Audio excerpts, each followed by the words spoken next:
Military Political News Summary. For November 14th, Russian armed forces break through into Kupyansk. Today, major events unfolded on the front lines, and Kupyansk has become the central stage for intense battles. During nighttime operations, Russian forces managed to break through Ukrainian defensive lines and enter the northern part of the city, causing significant changes on battle maps. Many analysts are now adjusting their data in Russia's favor. Breakthrough in Kupyansk. According to the latest reports, Russian forces began their advance from the settlement of Lyman, moving southwest towards the city center. Video footage shows Russian armored vehicles overcoming Ukrainian resistance, as Ukrainian forces attempted to slow their progress and inflict damage. However, these attempts were unsuccessful. Russian forces reached key positions and started securing the city's central area. Following the breakthrough, some Russian equipment returned to initial positions, likely to protect flanks and prepare for further maneuvers. Analysis of the map indicates that the forested area between Sinkivka, the Oskol River, and the settlement of Lyman has come under Russian control. This advance has allowed Russian forces to seize important natural features, rail lines, and key transportation hubs in northern Kupyansk, a new phase in the Kupyansk direction. Many military experts note that the current situation in northern Kupyansk could prove decisive for the course of the war. By securing positions on the northern outskirts of the city, Russian forces now threaten to control the strategically important N-26 highway, one of the main supply lines for Ukrainian forces in the region.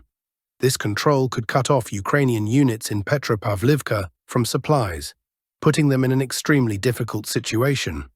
The situation on the front is deteriorating rapidly for Ukraine. If Russian forces fortify their positions and repel possible counterattacks, the Ukrainian group in Petropavlivka risks encirclement.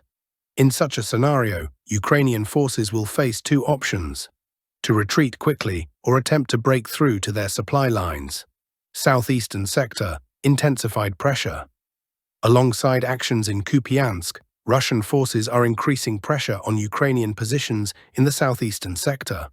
Fierce fighting is reported near the village of Hlushkivka, where, according to Ukrainian sources, Russian forces are advancing along forested areas and railway lines. Analysts believe this movement could expand Russian control in the area, further worsening the situation for Ukrainian forces. Ukrainian media are reporting on a major Russian offensive. Pro-Ukrainian sources are providing video footage showing several Russian units moving through forested areas. As seen in the footage, a drone captured these movements. Ukrainian artillery targeted the Russian units, but the attack was unsuccessful, allowing Russian forces to break through, deploy paratroopers, and secure positions. The footage also shows a convoy entering the city along a particular road, with the video ending as they reach a specific area of the city. Current events and general situation. Ukrainian forces are currently attempting to push out a small Russian group in Kupyansk.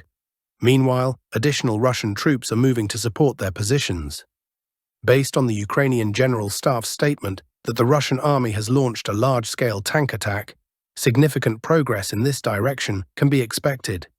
In the Kursk region, fighting continues in the villages of Pogrebki and Novaya Sorochina. Footage shows a Bradley fighting vehicle confronting two Russian BTR-80 armored personnel carriers. Translation: fighting is currently taking place in the Novoivanivka and Zelenyi Shliak areas, where the Russian armed forces are attempting to advance towards Sverdlikove and expand their control around Daryino and Nikolaevo-Daryino. However, they have not yet succeeded in these efforts. Various video footage shows Ukrainian tanks positioned in forested areas, obstructing Russian armored units from breaking through, as both FPV drones and camouflage tanks are deployed, resulting in intense battles. Sumy region. In the Sumy region, Ukrainian forces are regrouping, which has been detected by drones, after which an Iskander-M missile strike was launched. Southern Donetsk direction. Following the destruction of a dam, water has become a significant obstacle, but not to the extent anticipated by Ukrainian forces, as footage shows vehicles still moving through the area. In the Kurakov region, fierce fighting continues, with video showing the destruction of a Ukrainian tank. The tank was positioned and firing at advancing Russian units before being destroyed by a drone. Russian forces have approached Uspanivka, marked on the map with a flag indicating their progress. In the Ilinka area, a tank targeting Russian units was destroyed by an FPV drone, after which additional drones were used to prevent its retreat. In Velika Novosilka, Russian forces advanced from Shakhtarsk, with fighting also reported in the Zeleny Pole area. Some reports indicate that clashes are occurring within Zeleny Pole, while others state that Russian forces are moving toward the area. Zaporizhzhia direction. Enemy sources report heavy artillery and airstrikes by Russian forces on the Orikhiv section of the front from early morning, with video footage showing the attacks. Russian forces have not yet launched an assault, but are preparing artillery positions, increasing pressure on the Ukrainian command. An anticipated Russian offensive, which has been discussed in military channels, seems increasingly imminent. The Times published an article claiming that Ukraine could prepare a dirty nuclear bomb within a month if Trump ceases support. Conclusion: the situation on the front lines continues to deteriorate for Ukrainian forces, especially following the successes of Russian forces in northern Kupyansk and their strengthening positions on other fronts. Ukrainian troops face significant supply and defense organization challenges, exacerbating an already critical situation. If Russian forces secure their current positions and continue advancing, this could be a pivotal moment in the ongoing conflict.